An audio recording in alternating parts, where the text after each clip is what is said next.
Taylor, what can you take from this one, and what did you make of the execution in the final minutes? Yeah, give the Clippers a lot of credit. I thought their size, physicality hurt us.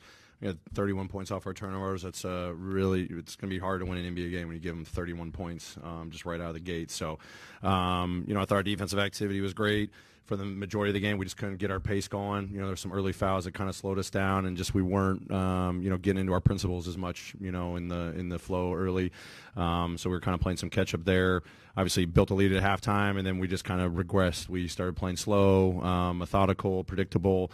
We just got to work out, those kinks. That's not how we've been playing. So just kind of one of those nights that we just couldn't get into our typical groove. And then at the end, I loved how we were playing fast. I mean, at the end when they scored, I told them I wanted to play fast, and obviously we got in a tough spot. Ja lost his balance, and then a turnover on the sideline. But we had 2 possessions before that actually led to like free throws for us. So it was an opportunity to just go get 2 more quick points, and then I think they were out of timeout, so it gave us an opportunity. If they score, we'd have a timeout. So I'll go back and watch, and when we were dialed up, we knew what we wanted to call, but I was having faith in playing fast, especially with that 2 possessions before. That gave us a good sign.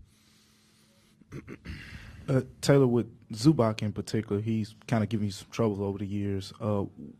What can you do against him differently? Like, what are some of the takeaways that you get from this game where you can try to look forward to the next matchup and kind of limit some of what he does? Yeah, I mean, I think he's got, obviously great size on the boards, but he's got, great arms, how he can tip balls out, good positioning on the offensive glass. And then they're using him more in the post. Obviously, he had a lot of success tonight, so we got to do our work earlier. Maybe we change up some coverages or something like that, but just a little bit better one-on-one defense. And then defensively, we got to do some different things to move him around. And it was pretty predictable with our size inside. We weren't giving outlets to our drivers to the guy that was in the dunker spot. He was able to have presence at the rim, alter shots, block shots. He played a really good game tonight.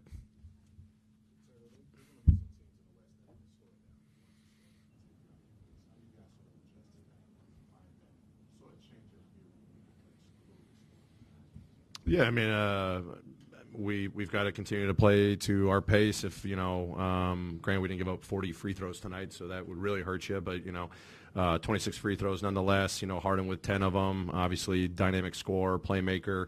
Those situations got to keep teams off the free throw line. It starts there, but then when teams score, we're getting the ball up. Like we had pockets of it. I told you guys we had pockets of the game where it was great. We were getting up, we were attacking, we were putting them on their heels, we were disorienting them pretty quick. But then if they kind of had their defense somewhat set in flow, we just regressed to just basically 2-man actions, and it was pretty predictable. And we weren't really moving. I'm okay with that every now and then, but we weren't really moving off the ball. And they were starting to do some things with their shifts that kind of changed the first outlet. We needed to get to that second outlet a little bit quicker. So we were a little stagnant just in our off-ball movement that we need to get better at against this team in particular.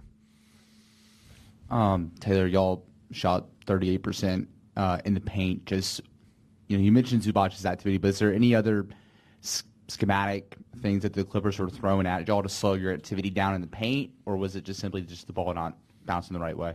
I mean, I say I give him credit. I mean, I thought it was a pretty physical game back and forth. Some of the physicality we got to play through, but then also, I mean, we missed some bunnies. Where there was a touch shot on a spin around, or we had a wide open lane and just goes in and out. And I venture a guess a lot of those turned right into a bucket for them on the other, and they did a great job of just kicking ahead to half court, and it was basically a 3-on-2, and we gave up a couple layups pretty easily. We got to do better there. So I think it's a product of both, but some of those we just got to finish.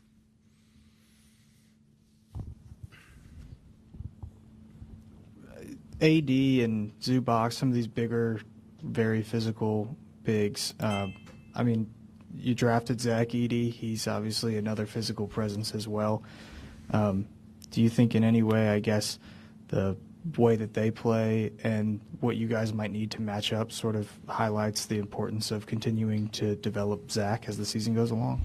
I mean, I was encouraged with defensive activity from Zach. I mean, 7 offensive rebounds, 7 defensive rebounds, 3 block shots. He was executing our game plan. There was a couple of mistakes there where he was supposed to be our cover guy, all things that he's working through. And then, offensively, he's just got to continue to find his groove. I've been saying the speed of the game, the physicality, he's trying to run, spaces out on the perimeters, making better decisions there, but then just playing with that physicality. Obviously, Zubac over the years has just gotten tremendously better, shielding guys off, walling guys off, ducking in, using his footwork, finishing, getting right to the basket. Obviously, some big-time dunks tonight. So, I'm really encouraged by what Zach was able to show defensively tonight, and offensively, just a great test for him to get better from. Great. Merry Christmas, everyone. Thank you.